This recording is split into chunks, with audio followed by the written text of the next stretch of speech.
మాజీ మంత్రి వైకాపా ఎమ్మెల్యే పెద్దిరెడ్డి రామచంద్రారెడ్డి కేంద్రంగా రాజకీయాలు శరవేగంగా మారిపోతున్నాయి.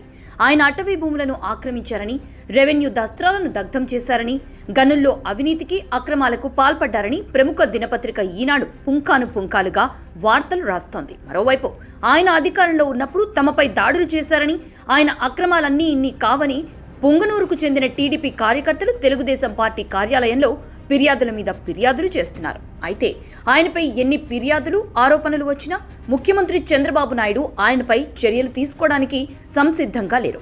ఆయనపై ఏదో నామమాత్రపు విచారణ జరిపిస్తున్నారు.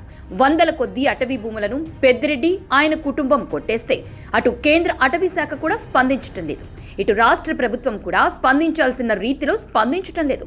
అదే సమయంలో అటవీ శాఖ మంత్రిగా ఉన్న పవన్ కళ్యాణ్ కూడా ఈ విషయంపై మౌనం వహిస్తున్నారు. అసలు ఎందుకు పెద్దిరెడ్డి అవినీతిపై కూటమి ప్రభుత్వం చర్యలు తీసుకోవడం లేదో, ఆయనపై చర్యలు తీసుకుంటే వచ్చే నష్టమేంటో తెలియక పార్టీ నేతలు బుర్రలు బద్దలు కొట్టుకుంటున్నారు. కొందరు నేతలైతే చంద్రబాబు నాయుడికి పెద్దిరెడ్డికి ఉన్న ఒప్పందం వల్లే ఆయనపై ఈగ వారడం లేదని గుసగుసలాడుతున్నారు. మరోపక్క టీడీపీని సమర్థించే మీడియా చంద్రబాబుపై విరుచుకుపడుతోంది.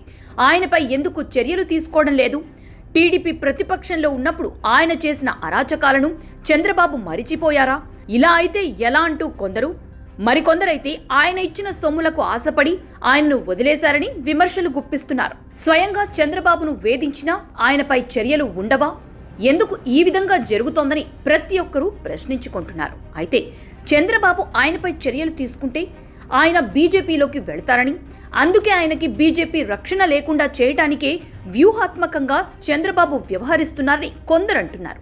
అయితే ఇది అంతగా అతకడం లేదు. అయితే పెద్దిరెడ్డి లక్ష్యంగా రాజకీయాలు జరుగుతున్నాయని స్పష్టమవుతోంది. చంద్రబాబు ఆయన విషయంలో మెతకగా వ్యవహరించడానికి బీజేపీనే కారణం కావచ్చు. ఆయనను వైకాపా నుంచి బయటకు తెస్తే జగన్ బలహీనపడతారనే భావన చంద్రబాబులో ఉన్నట్లుంది. అందుకే పొంగనూరుకు చెందిన రామచంద్ర యాదవ్ను కేంద్ర హోంమంత్రి వద్దకు పంపారనే ప్రచారం జరుగుతోంది. మామూలుగా అయితే రామచంద్ర యాదవ్ స్థాయికి ఆయనకు హోంమంత్రి అమిత్ షా అపాయింట్మెంట్ దొరకదు. కానీ ఆయన హోంమంత్రిని కలవడం వెనుక టీడీపీ పెద్దలు ఉన్నారనే ప్రచారం ఉంది. ఆయనపై ఫిర్యాదు చేయటానికే రామచంద్ర యాదవ్ను ఢిల్లీకి పంపించారా అనే అనుమానాలు ఉన్నాయి. మరోవైపు వైకాపా నుంచి పలువురు రాజ్యసభ సభ్యులు, ఎమ్మెల్యేలు రాజీనామా చేస్తారనే ప్రచారం వైకాపాలో కలకలం రేపుతోంది.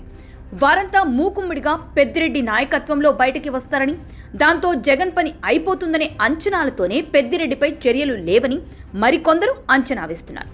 మొత్తం మీద పెద్దిరెడ్డి వ్యవహారం ఏమిటో తెలియక టీడీపీలో గందరగోళ పరిస్థితి నెలకొంటోంది.